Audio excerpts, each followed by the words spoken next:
Good morning बच्चों। बच्चों, वाक कविता का अंतिम गद्य खंड काव्य खंड है। इसमें कवित्री हिंदू और मुसलमान के अंदर, भारतवर्ष के अंदर, हिंदू और मुसलमान के अंदर, हृदय के अंदर, हिंदू और मुसलमान के अंदर मतलब हिंदुओं के अंदर, हृदय के अंदर, और मुसलमानों के अंदर एक चीज व्याप्त हो गया था, वह था भेदभाव।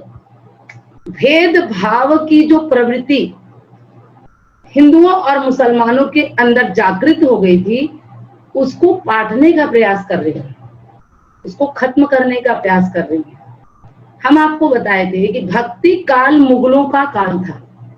भक्ति काल के आगमन पर हमारे भारतवर्ष में मुगलों ने अपना आधिपत्य स्थापित कर दिया।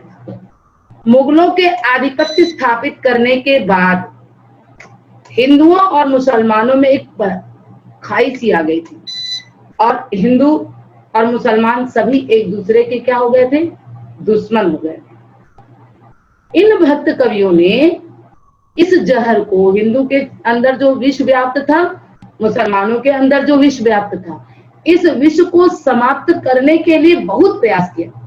कवित्री भी यहाँ कह रही हैं, कवित्री कहती हैं, देखिए क्या कह रही हैं, थल थल में बसता है शिव जो है, भगवान शंकर जो है, वह मंदिर और शिवालय में नहीं बसता, वह थल थल में बसता।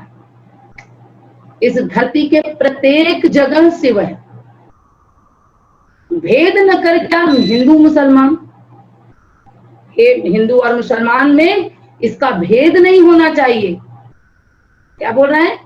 मुस्लिम या हिंदू जो हैं, हम इसे भेदभाव से देखते हैं, लेकिन जो शिव है वह तो हर जगह बसा है, चाहे वह या मस्जिद ही क्यों ना हो, वहां भी शिव बस।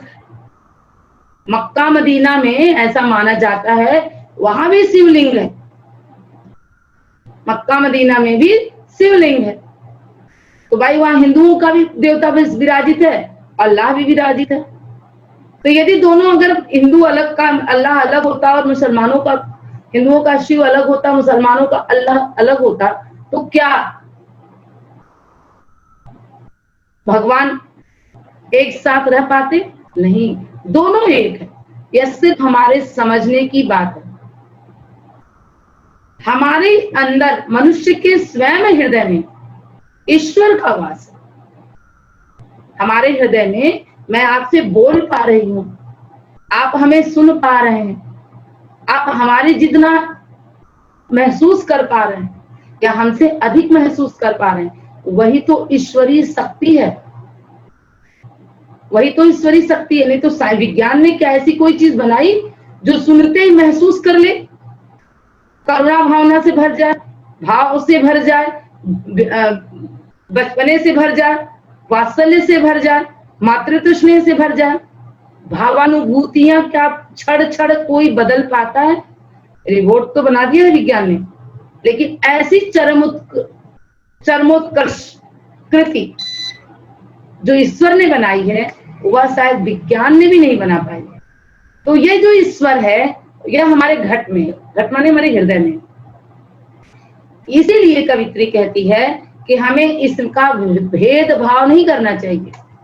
सभी भगवान की संतान हैं, सभी शिव की संतान हैं। यदि हम भेद करते हैं तो हम अपने शिव को तकलीफ देते हैं। भाई हमारे पुत्र यदि 4 हैं, हमारी पुत्रियां यदि 3 हैं, हमारे पुत्र पुत्रियां मिलके 3-4 हैं, तो यदि हम एक को बड़ा प्रेम करें और दूसरे से घृणा करें, तो क्या ये हमें अच्छा लगेगा? नहीं लगेगा।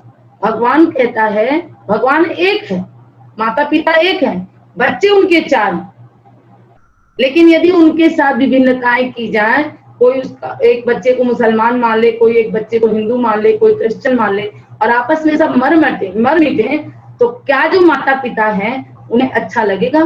कदाचित नहीं अच्छा लगेगा। तो यही कवित्री कहती है कि हमें भेदभाव को दृष्टि को से नहीं देखना चाहिए, हमें भेदभाव की दृष्टि से किसी को नहीं देखना चाहिए, बल्कि सभी को एक नजर से देखना चाहिए। एकत्व की भावना का विस्तार कर रही है कवित्री। ज्ञानी है तो स्वयं को जान। कवित्री कहती है यदि वास्तव में तुम्हारे अंदर ज्ञान की अनुभूति है तो ज्ञान की अनुभूति का मतलब ही है कि आत्म प्रक्षालन, आत्मा को जानना, हृदय को जानना। हम कितने बड़े चोर हैं, हम कितने बड़े पापी हैं, हम कितने बड़े समाज सेवी हैं, यह हमारा हृदय हमें बताता है। हमारे हृदय में किसी के लिए कितनी बुराई बची है यह कहने से नहीं होता, स्वयं महसूस करने से होता है।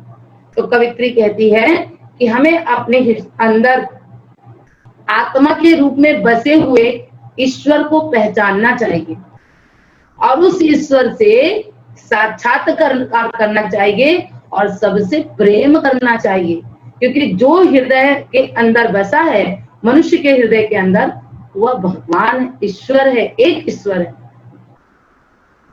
कवि ज्ञानी पुरुषों से भी कहती हैं ज्ञानी है तो स्वयं को जान। यदि तुम वास्तव में ज्ञानी हो तो अपने आप को पहचानो और एकमात्र इसका यही उपाय है कि आत्मज्ञान से ही समाज का परिवर्तन संभव है। एकमात्र यही मात्र है, उदाहरण है कि यदि तुम स्वयं को आत्म का प्रक्षालन कर लोगे, आत्मज्ञान की अनुभूति कर लोगे, तुम परमात्मा को समझ सकते हो, उसे पहचान सकते हो। यही है साहब की पहचान, यही भगवान की पहचान कि तुम सबको एक साथ जानते। भाई तुलसी ने सभी को समान जाना, मीरा ने सबको समान जाना, वो किसी से शिकायत नहीं करती। विष मिलता है तो भी पी लेती, अमृत मिलता है तो भी पी लेती। कबीर भी वैसे ही थे, सदुपकारी स्वभाव के थे, ना उनको दुख था ना उनको शोक था। आदि न जाने कितने भक्त शिरोमणि ऐसे हुए जिन्होंने आत्म प्रक्षालन को, आत्मा को जानने का प्रयास किया। आत्मा का ज्ञान ही परम ज्ञान है। कवित्री कहती है कि यदि तुम स्वयं को ज्ञान से पहचान लेते हो, आत्मा के हृदय में बसे हुए ज्ञान को पहचान लेते हो, तो तुम्हें कहीं और भटकने की जरूरत नहीं है। तुम सीधे अपने भगवान के पास पहुंच जाते हो। तुम्हें अपने साहब को पहचानने में, साहब मतलब अपने ईश्वर को पहचानने में तनिक भी देरी नहीं लगेगी। अर्थात कहने का तात्पर्य कवित्री के क्या है कि इस धरती पर एकेश्वरवाद की कल्पना की स्थापना करना चाहती है। ईश्वर एक है, शिव की प्रशंसक है ये, शिव को ये मानती है, शिव की आराध्या है ये, कहती है कि भगवान शंकर थल थल में व्याप्त है। यह कहीं किसी चीज का मोहताज नहीं है कि इसे हम बांध लेंगे या तुम बांध लोगे। ईश्वर तो सभी के हृदय में निवास करता है और हमें स्वयं ज्ञानी, हम अगर ज्ञानी हैं, हम अगर अपनी ज्ञानता की पराकाष्ठा को महसूस करते हैं तो हमें अपने हृदय में महसूस करना चाहिए और हृदय में महसूस करके हमें सिर्फ अपने भगवान को प्राप्त करना चाहिए। और यदि हम हृदय से महसूस करते हैं तो निसंदेह हम अपने साहब को पहचान लेंगे, अपने स्वामी को पहचान लेंगे। स्वामी मतलब अपने ईश्वर को पहचान लेंगे। तो बच्चों, ये चैप्टर आपका समाप्त हो जाता है और इसके साथ हम आपका दूसरा चैप्टर भी बनाना चालू कर देंगे। मैं आप सभी से आग्रह करती हूँ कि आप सभी हमारे चैनल को सब्सक्राइब करें, अपने ढेर सारे मित्रों को भी दें। अदर स्कूल में भी बच्चा जो पढ़ता है सीबीएसई का, उसे भी बताएं, वो ज्यादा से ज्यादा सभी बच्चे लाभान्वित हों। और यदि कहीं आपको कुछ समझ में नहीं आता हो, हमारे एक्सप्लेनेशन में बहुत स्पीड हो या कहीं कोई त्रुटि हो, तो आप कृपया हमें बताएं।